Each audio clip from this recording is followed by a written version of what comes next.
civil cases are getting more and more crazy.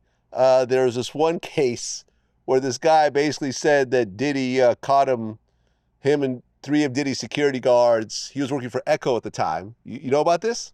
I'm listening. Okay. So this guy worked for Echo Clothing. At the time, Sean John was being launched, which was a competitive company. This guy claims in a lawsuit that, like, in the 90s, I believe, or in the early 2000s. Late 90s, early 2000s. Early 2000s, like I think around 2005-ish, Diddy ran into him in the back room of the Macy's in Manhattan, and he basically face fucked him. With the security there, right? With 3 security guards watching it. But it was just Gene Deal? No, this was not Gene Deal. Gene wasn't around. I mean, he has a lot I don't think it was Gene Deal. He has a lot of stories. Like he said, you know, this is Macy's. This is in New York, right? Right. The famous but Macy's. Gene Deal, was Gene Deal really around after Biggie got killed? I mean, listen, I've always argued that too because I know Gene Deal. The famous Macy's up at 37th over there, right? That Macy's, right? The 5-story Macy's, the 34th right? Herald Square. Somewhere over there, right? Yeah. Okay, but Gene always swears, you didn't hear his last story. He said, you know. I've interviewed Gene Deal. He said, you know. Some of his stuff matches up, some of it not so much. It's not always Puffy, you know, because his 2 boys is bringing them back too.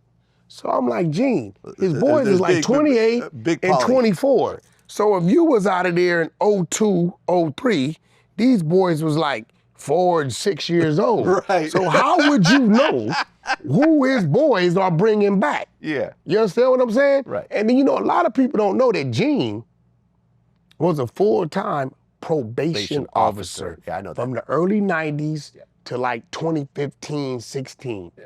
He used to work for Caseload for $200 a day. Straight Stud Magazine, go pick the girls up, bring them back. He drove like a teal green Ford Explorer with the little gray fender trimmings, right? So I'm trying to understand, and you help me with this, Vlad. If you're in New York City as a probation officer with a full caseload, Monday through Friday, how are you traveling around all week with Puffy? Listen. No, make some sense out of this. I've always said that when I interviewed Gene Deal, the reason I interviewed him was primarily because of the night that Biggie got killed. Because he was actually there. No, he wasn't. No, he was on Puffy. Exactly. He was the car ahead of Biggie. Yeah. So when the shooting happened, they circled back. He said that he got, Gene Biggie. ain't never fired his gun a day. No, I get it. He ain't never had a fight with about this a day. Right. But the reason I interviewed him was talking about the times where it was going, it was going down. Yeah. So, like, I still want to get back to, if you're a probation officer Monday through Friday from 9 to 5. Yeah, how are you doing all this stuff? How are you doing all this stuff over here? And then let's paint another picture. There's 3 levels to security. How this moves. You have your licensed security that's there to really have the conversation if a situation happens, right? Then you have your street security. Then you have your homeboys that just come up with you doing it.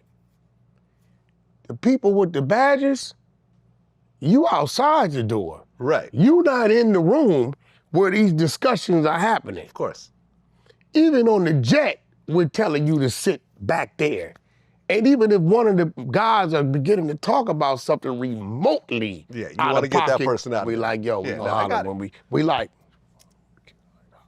yeah. Right? Or we'll come in hot, right? This dude is acting like he's the street dude that everybody trusted, and he was putting in all this work.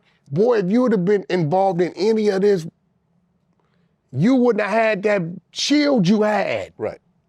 This is a fact.